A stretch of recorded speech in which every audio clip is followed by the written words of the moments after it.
सो के क्लासरूम का काफ़ी इंपॉर्टेंट पीवा क्यू है, बहुत इंपॉर्टेंट है क्वेश्चन। देखो मैंने इसलिए डायग्राम के लिए पहले ही बनाया रखा है ताकि हमारा टाइम वेस्ट ना हो। देखो क्या दिया हुआ है, sides of a right triangular field are 25 metre, 24 metre and 7 metre, जो कि मैंने मार्क कर दिया। 24 मीटर, 25 मीटर एंड 7 मीटर मैंने मार्क कर दिया है। राइट एंगल ट्राइंगल है हमारा।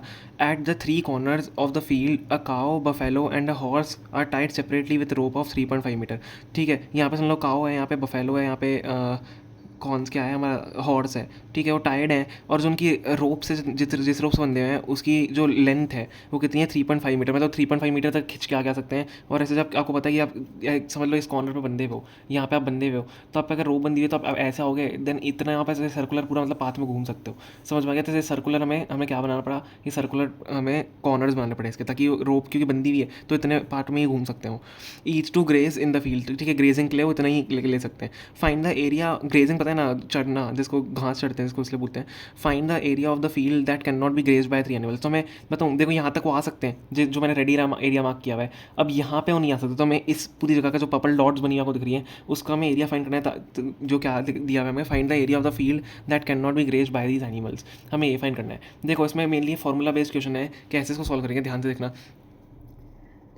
तो उसका एरिया जो हमें फाइंड करना है, मेनली जो हमें एरिया फाइंड करना है वो क्या क्या फाइंड करना है। देखो ये आपको पूरा ट्राइंगल दिख रहा है, ठीक है, इस ट्राइंगल को मार्क कर देते हैं ABCD, ABC हो जाएगा।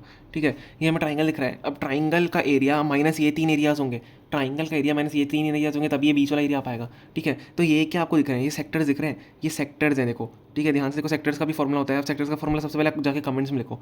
ठीक है, आप लिखना, मैं उन कमेंट्स को हाथ दे देंगे हम जिन पे आपने सेक्टर का एरिया बिना देखे लिखा है आगे वीडियो करके। ठीक है, सेक्टर का एरिया कमेंट्स में को आपको हार्ट जरूर मिलेगा। ठीक है, ये हमें सेक्टर का एरिया इस ट्राइंगल के एरिया में से माइनस करना है।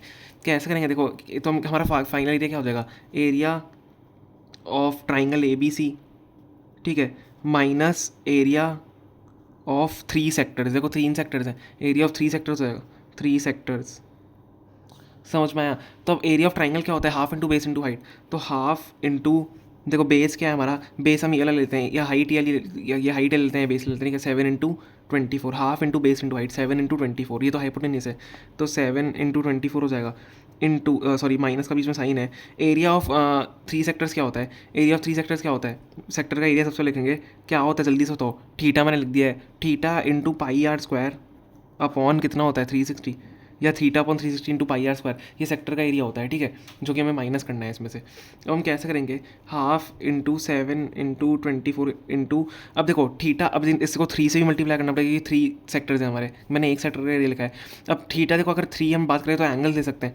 एंगल देखो πr² तो कॉमन रहेगा और 360 भी कॉमन रहेगा, तो πr² को कॉमन, क्योंकि रेडियस भी सबकी सेम है। देखो इसकी भी 3.5 है, इसकी भी 3.5 है, इसकी भी 3.5 है। यहाँ पे मैंने दो जगह पे 3.5 देखो लिखा हुआ है। ठीक है, तो इसको πr²/360 कॉमन ले लेते हैं। इंटू हम क्या करते हैं, एंगल जो हमारे हैं ABC, angle A plus angle B plus angle C, तीनों एंगल हो गए, इसका मतलब 3 सेक्टर्स का एरिया निकल जाएगा। अब हाफ इंटू 7 इंटू 24, ठीक है, इंटू πr²। अब पाई किसको क्या लिख सकते हैं हम, 24 2/7 लिख सकते हैं पाई को, तो 22/7 पाई को लिख दिया।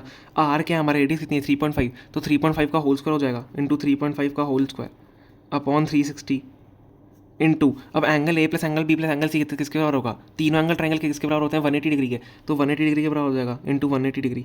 ठीक है, अब यहाँ पर हम कैंसिलेशन करेंगे, ध्यान से देखना कैंसिलेशन को। देखो 180 से क्या कट जाएगा, 2 360, 182 से 360 होता है, देन हम 2 से क्या काटेंगे, 22 काट सकते हैं, 11 बच जाएगा। ठीक है, और हम यहाँ पे क्या कर सकते हैं, 3.5 का स्क्वायर हो जाएगा। चलो देख, ठीक है, ये हमने इतने यहाँ पे कैलकुलेशन कर लिया, तो 11/7 इंटू 3.5 का होल स्क्वायर हमारे पास बचा हुआ है, यहाँ पे 1 वापस रह जाएगा। तो जब उसको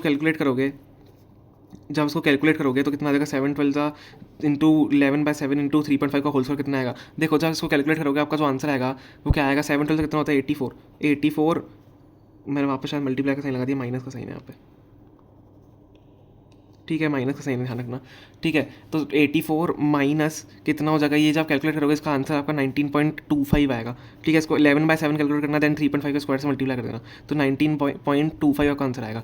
तो 84 माइनस 19.25 कितना होता है आपका, 84 माइनस 19.25 कितना हो जाएगा, 64.75 metre square. This is a final answer. तो एरिया जो ये वाला होगा, this is the area of the field that can not be grazed by 3 animals. ठीक है, ये हमारा मीटर स्क्वायर लगाना भूलना बहुत इंपॉर्टेंट है। ठीक है, 364.75 फाइनल आंसर है, समझ में आ गया आपको। तो मेनली आपको सेक्टर के ट्राइंगल के एरिया में से सेक्टर का एरिया माइनस करना है, जो कि हमने कर लिया है यहाँ पे, और ये मैं आपको डायग्राम भी यहाँ पे बता दिया है। ओके, आई होप आपको समझ में आ गया होगा। ओके, अगर वीडियो पसंद है प्लीज़ लाइक करना, चैनल को प्लीज़ सब्सक्राइब करना। Thank you so much for watching.